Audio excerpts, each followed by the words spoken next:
मान लो आपको किसी ने मारा पीटा, ये बात अपने बच्चों को बताना चाहिए क्या? जोर से बोलिए। हम आज तक बताते आ रहे हैं, हमारे साथ ये हुआ, ये हुआ, ये हुआ, तुगलक ने ये किया, गोरी ने ये किया, गजनी ने ये किया, कासिम ने ये किया, जगह जगह उसकी मूर्ति। जिन दरिंदों के कारण हमारी माताओं बहनों ने जौहर किया, उनके नाम पे सड़क मोहल्ले गलियां हैं और उनके नाम पे इतिहास में चैप्टर है।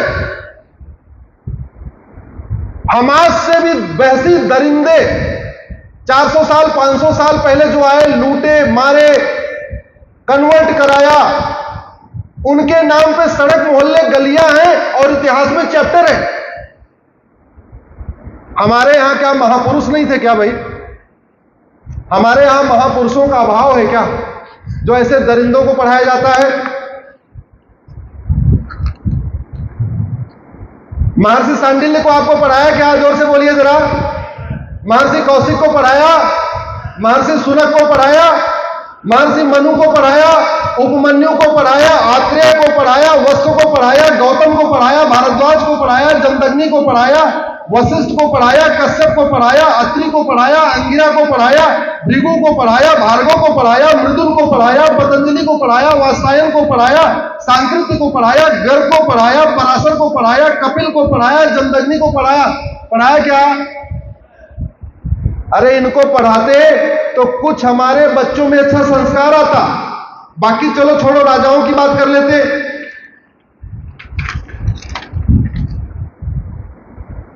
विवस्वान को पढ़ाया, इच्छाकू को नहीं पढ़ाया, धुंधमार को नहीं पढ़ाया, राजा मानधाता को नहीं पढ़ाया, राजा सुसंधि को नहीं पढ़ाया, राजा ध्रुवसंधि को नहीं पढ़ाया, राजा भरत को नहीं पढ़ाया, राजा असित को नहीं पढ़ाया, राजा सगर को नहीं पढ़ाया, राजा अंशुमान को नहीं पढ़ाया, राजा दिलीप को नहीं पढ़ाया, राजा भगीरथ को नहीं पढ़ाया, राजा रघु को नहीं पढ़ाया, राजा सुदर्शन को नहीं पढ़ाया, राजा अग्निवर्ण को नहीं पढ़ाया, राजा मरु को नहीं पढ़ाया, राजा अम्बरीश को नहीं पढ़ाया, राजा ययाति को नहीं पढ़ाया, राजा आदि को नहीं पढ़ाया, राजा दशरथ को भी नहीं पढ़ाया।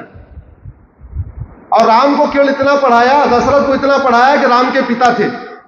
यह कभी पढ़ाया नहीं कि राजा दशरथ ने भारत में कैसी न्यायिक व्यवस्था लागू किया था।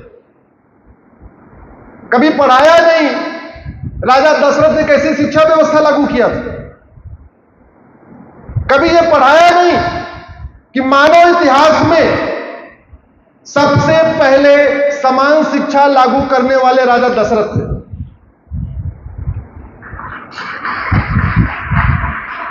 कभी यह पढ़ाया नहीं मानव इतिहास में सबसे पहले समान नागरिक संहिता लागू करने वाले भगवान श्री राम है।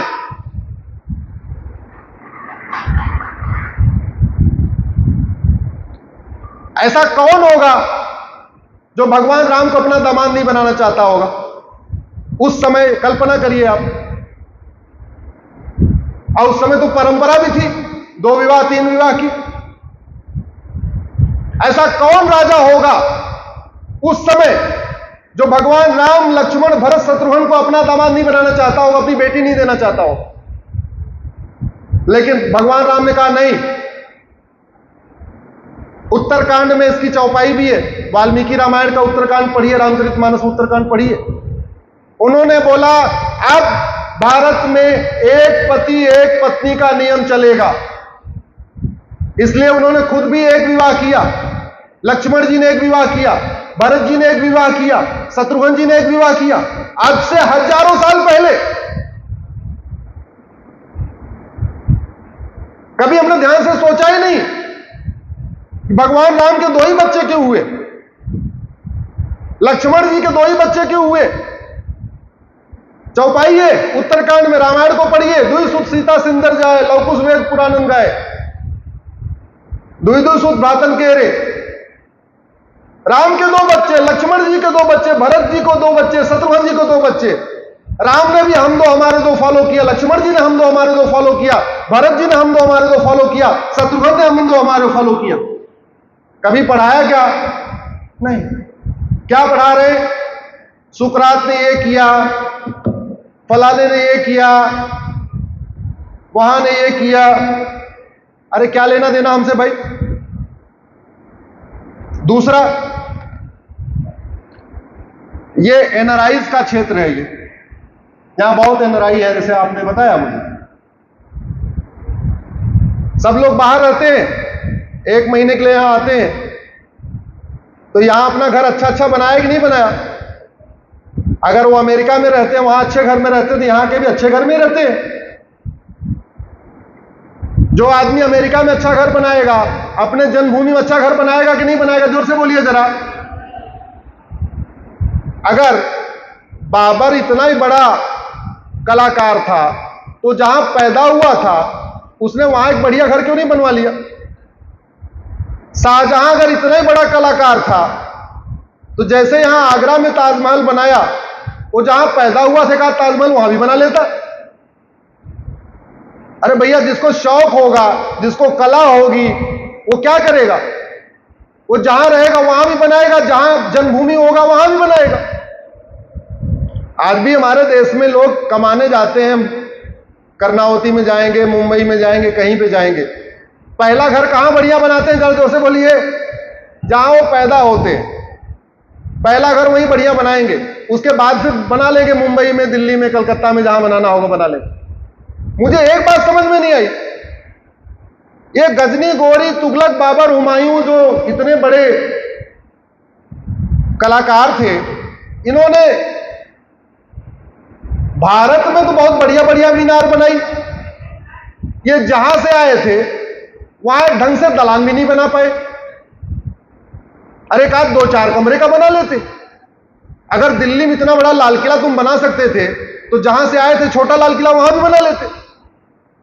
अगर आगरा में इतना बड़ा ताजमहल बना सकते थे, तो जहां तुम्हारा जन्म स्थान था छोटा ताजमहल वहां भी बना लेते। सोचिए जरा, हमारे दिमाग में क्या डाला गया? पैसा भारत का, कारीगर भारत के, मिस्त्री भारत के, दिमाग भारत के, आर्किटेक्ट भारत के, और श्रेय किसको दे दिया? और वो हम लेके घूम रहे। हमने कभी सोचा भी नहीं यार, ये इसलिए मैं बार बार कहता हूं, अब समय आ गया है भारत की शिक्षा व्यवस्था को बदला जाए। भारत में 1 नेशन 1 एजुकेशन सिस्टम लागू किया जाए, और 10वीं तक मैकाले मिशनरी मदरसा शिक्षा के स्थान पे वैदिक शिक्षा व्यवस्था लागू किया जाए। नहीं तो जो आज गाजा में हो रहा है, सीरिया में हो रहा है, आज नहीं तो कल ये भारत में भी होगा। भारत शांत रहे, भारत में समृद्धि आए, भारत में खुशहाली आए, भारत में सब लोग मिलजुल के रहें, सर्वधर्म संभाव हो, नारी तू नारायणी हो, वसुधैव कुटुंबकम हो। ये तभी आ सकता है जब वैदिक शिक्षा व्यवस्था लागू किया जाए। मैं किसी और शिक्षा का विरोधी नहीं हूं, लेकिन मेरा यह मानना है कि जो चीज मानव कल्याण के लिए सर्वोत्तम हो, बच्चों को पहले वही पढ़ाना चाहिए बचपन में। आपने कभी सोचा कि हिंदू, जैन पूरी दुनिया में रहते हैं? ऐसा कौन सा देश है जहां हिंदू नहीं रहते? दुबई में रहते, अरब में रहते, अमेरिका में रहते, यूरोप के एक एक देश में रहते। ऐसा कोई देश बचा जहां हिंदू नहीं रहते? आखिर हिंदू पत्थरबाजी क्यों नहीं करते? ये चाकू लेके क्यों नहीं दौड़ते? आप में से कितने राम के भक्त हैं? जरा हाथ उठाइए तो। कितने भगवान राम के भक्त हैं? कितने भगवान कृष्ण के भक्त हैं? अरे वाह। कितने भगवान विष्णु के हैं? भगवान शंकर, हनुमान जी? क्या केवल भगवान राम ही पूजा के लायक हैं क्या? जोर से बोलिए जरा, जोर से बोलिए। क्या केवल भगवान कृष्ण की ही पूजा करना चाहिए, दूसरे किसी की पूजा नहीं करनी चाहिए? जानते हैं हिंदू पत्थरबाजी क्यों नहीं करते? हिंदू इतने सहिष्णु क्यों होते हैं? क्योंकि बचपन से उनको यह नहीं सिखाया जाता कि केवल राम ही पूजा के लायक। राम के भक्त कभी नहीं बोलते केवल राम ही पूजा योग्य है। कृष्ण के भक्त कभी ये नहीं कहते केवल कृष्ण ही पूजा योग्य है। हनुमान जी के भक्त कभी ये नहीं कहते केवल हनुमान जी ही पूजा योग्य है। विष्णु के भक्त कभी नहीं बोलते विष्णु ही पूजा योग्य है। शंकर के भक्त कभी नहीं बोलते शंकर ही पूजा की योग्य है। दुर्गा जी के भक्त कभी नहीं बोलते केवल दुर्गा ही पूजा योग्य है, लेकिन कुछ रिलीजन में सिखाया जाता है जिसकी मैं इबादत करता हूं केवल यही इबादत के लायक है, दूसरा कोई है ही नहीं। कट्टरता का मूल कारण यह है क्योंकि बच्चा किताब तो 5 साल के बाद पढ़ता है। आप समझिए इसको, बच्चा किताब पढ़ता है 5 साल के बाद, 6 साल के बाद, लेकिन बच्चा सुनना शुरू कर देता है पेट में जब 6 महीने का होता है। मां के पेट में 6 महीने से बच्चा सुनना शुरू कर देता है कि माता पिता का क्या बात कर रहे हैं। जिस बच्चे को पेट में ही 6 महीने से सिखाया जा रहा है कि केवल यही इबादत के लायक है, दूसरा कोई नहीं है, पैदा हुआ फिर वो सुन रहा है, लगातार 6 साल तक सुनता गया, यही इबादत के लायक, यही इबादत के लायक, और कोई इबादत के लायक नहीं। जब किताब पढ़ने लायक हुआ, किताब में भी यही पढ़ाया जा रहा है, यही इबादत के लायक, यही इबादत के लायक, यही इबादत के लायक। अरे भैया, ये बात अगर राम के हम अपने बच्चों को सिखा दे, हमारे बच्चे भी यही काम करेंगे। कट्टरता का मूल कारण यह है जो दिन में 5 बार बच्चा सुनता है केवल यही इबादत के लायक है, दूसरा कोई इबादत के लायक नहीं। और पूरी दुनिया इसी से परेशान है। पूरी दुनिया में धर्मांतरण का मूल कारण क्या है? एक मेरी सुप्रीम कोर्ट में पीआईएल चल रही है